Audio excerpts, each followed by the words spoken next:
जय श्री राम दोस्तों, स्वागत है आपका मेरे चैनल भारत का गौरव पे। आज की वक्त चर्चा में H1B पे क्या हो रहा है हम सब देख रहे हैं, सुन रहे हैं, समझ रहे हैं। बट सवाल ये है कि क्या ये थ्रेट भारत अपॉर्चुनिटी में कन्वर्ट कर पाएगा?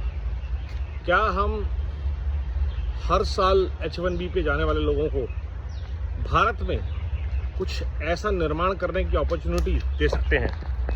उनके लिए ऐसी व्यवस्था, ऐसा समाज क्रिएट कर सकते हैं जिससे कि जो मेरिटोरियस लोग हैं, पढ़े लिखे लोग हैं, वो देश को छोड़ के जाने के लिए उत्साहित ना रहें। जो हाल हमने पुणे, बेंगलोर, नोएडा, गुड़गांव जैसे शहरों का किया है, क्या उससे सबक लेके हम कुछ नए इंफ्रास्ट्रक्चर डेवलप करते हैं? लवासा एक शहर था, मैंने बार बार बोला है अपनी बातों में, महाराष्ट्र में, जो अबैंडन कर दिया गया। क्या केंद्रीय सरकार उस शहर को रिवाइव करके भारत के एक्सीलेंस और इनोवेशन का हब बना सकती है, जहां पे ये 5 लाख लोग जो यूएस से आना चाहते हैं, मान लीजिए, और भारत से जाने वाले बहुत सारे बच्चे, उनको उतने अच्छे पैकेजेस, उतनी अच्छी फैसिलिटीज़ के साथ काम करने का मौका दिया जाए। And that should be purely the hub of excellence and meritocracy, जिसे हम कैटलिस्ट ऑफ ग्रोथ बोलते हैं। जहाँ के आइडियाज़, जहाँ से निकली हुई टेक्नोलॉजीज़, जहाँ से निकले हुए प्रोडक्ट्स, सर्विसेज भारत और विश्व के लिए समाधान बने। क्या ऐसा संभव है? 100% संभव है। सिर्फ 3 मुद्दों पे ध्यान देना होगा। वो है भ्रष्टाचार सबसे पहले, और भ्रष्टाचार 3 जगहों पर, ब्यूरोक्रेसी में, पॉलिटिशियंस में और जुडिशरी में।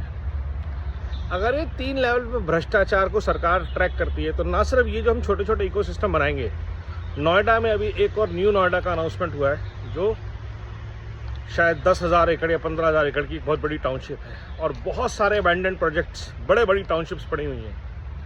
रियल एस्टेट की प्रॉब्लम नहीं है, इंफ्रास्ट्रक्चर की भी प्रॉब्लम नहीं है, प्रॉब्लम है सरकारी तंत्र की, भ्रष्टाचार की, जो चीज़ों को डिले करते हैं, ड्रैग करते हैं, और करप्शन के थ्रू उन चीज़ों की वैल्यू इंक्रीज करते हैं।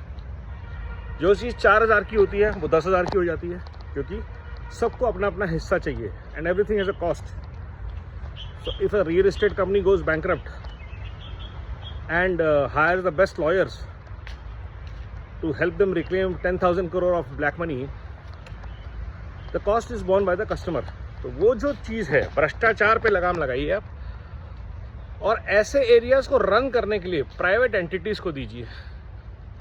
लेट से अगर आईटी है तो नेस्कॉम, गाड़ियों से रिलेटेड है तो सायम या एकमा, ऐसी नेटवर्क्स और एसोसिएशंस इन टाउनशिप्स को रन करें, मैनेज करें प्राइवेटली, और उसको सेंटर्स ऑफ एक्सीलेंस बनाएं। सरकार इन चीज़ों से दूर रहे।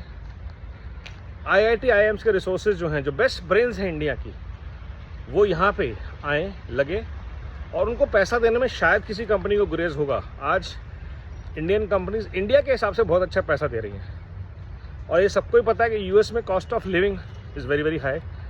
इंडिया छोड़ के लोग इसलिए जाते हैं कि quality of life is not there, safety is not there, infrastructure is not there, and population is choking.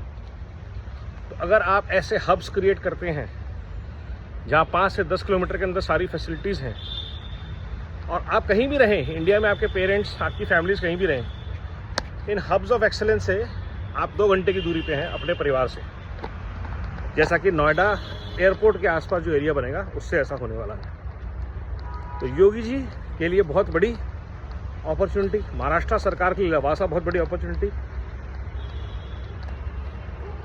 Telangana, Andhra के लिए अमरावती बहुत बड़ी अपॉर्चुनिटी, और ऐसी अपॉर्चुनिटियां भारत में खड़ी करना लाखों लोगों के लिए असंभव नहीं है आज की डेट में। हम ऑलरेडी कर रहे हैं। सिर्फ ध्यान रखना है कि भ्रष्टाचार इन सारे प्रयासों को लील ना जाए। एक ही समस्या है, क्योंकि किसी ने लवासा के डूबने की वजह सिर्फ भ्रष्टाचार था। नोएडा गुड़गांव के डूबने की वजह सिर्फ भ्रष्टाचार है। तो जो शहर बेंगलोर आज बेड़ा गर्क है क्योंकि भ्रष्टाचार है, कि बेंगलोर ने अलाउ किया कि नदियों के ऊपर, लेक्स के ऊपर प्रोजेक्ट बनते जाएं, सिटीज़ बनती जाएं, शहर बर्बाद हो जाए। तो जब भ्रष्टाचार पे लगाम लगा लेंगे आप, तो उस शहर की डेवलपमेंट, उस शहर की प्लानिंग, उस शहर का इंफ्रास्ट्रक्चर वर्ल्ड क्लास हो सकता है। चंडीगढ़, ग्रेटर नोएडा हमारे सामने एग्जांपल्स हैं। आप कभी ग्रेटर नोएडा जाएं तो आपको पता चलेगा एक प्लान्ड सिटी, या नोएडा में भी फॉर एग्जांपल, का आइडिया क्या होता है, किस तरह वो डेवलप कर सकती है। अनफॉर्चुनेटली वो हो नहीं पाया क्योंकि मैन्युफैक्चरिंग वहाँ से चली गई due to lot of reasons, चाहे होंडा हो, चाहे बहुत सारी कंपनीज हो। सो अपॉर्चुनिटी बहुत अच्छी है भारत के पास to build centres of excellence, design, R&D, which will be catalyst of change, and we need to build them quickly just before Donald Trump is removed from the office. So essentially the window is of 2 years, जिसमें भारत ऐसे solutions बनाए दुनिया के लिए जो design excellence, product excellence, service excellence का उदाहरण बने। हम ये कर सकते हैं और हमें ये हर हाल में करना चाहिए। नमो भारत, वंदे मातरम, जय हिंद और जय माता दी।